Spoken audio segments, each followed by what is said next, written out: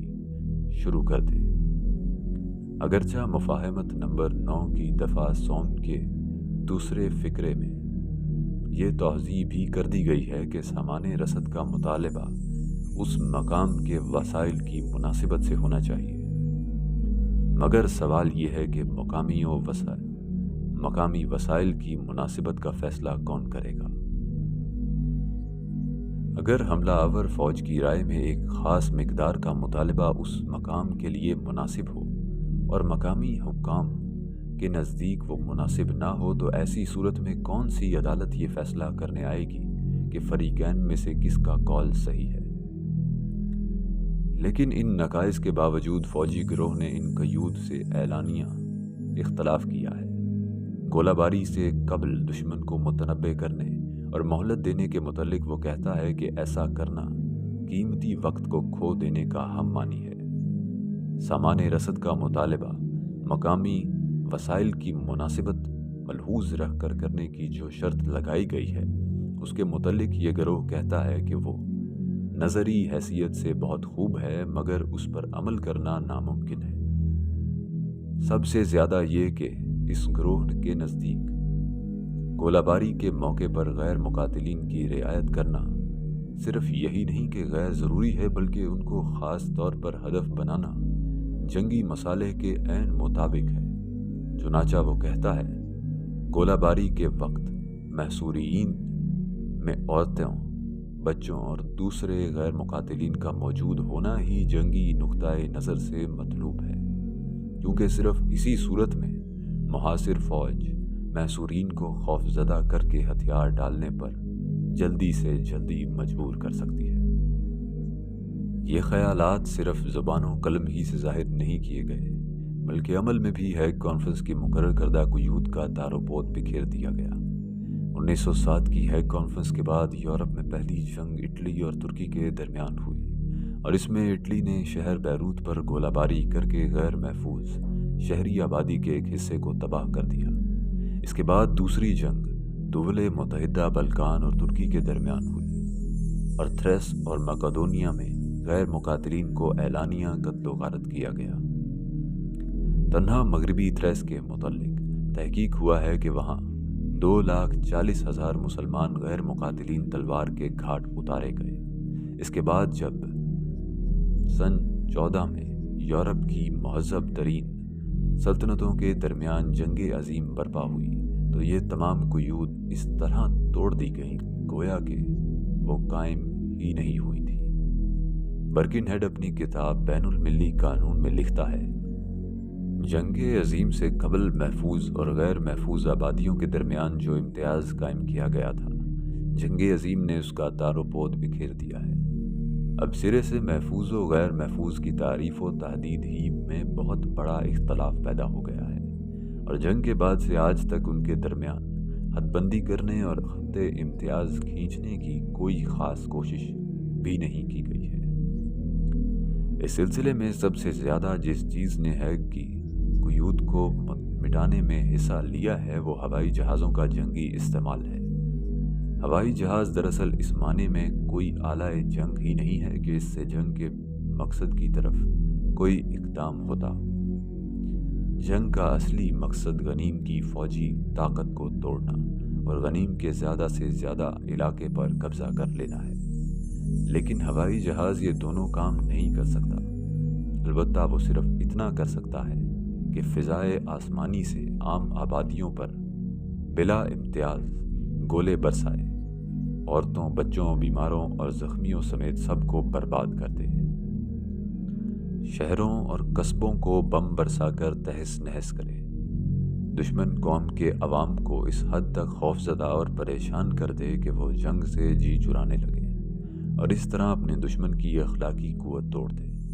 جنگ عظیم سے قبل قانونی گروہ اس طریقے جنگ کو حرام و ناجائز سمجھتا تھا، مگر جنگ عظیم میں جب یہ ایک عام اور معمول بطریق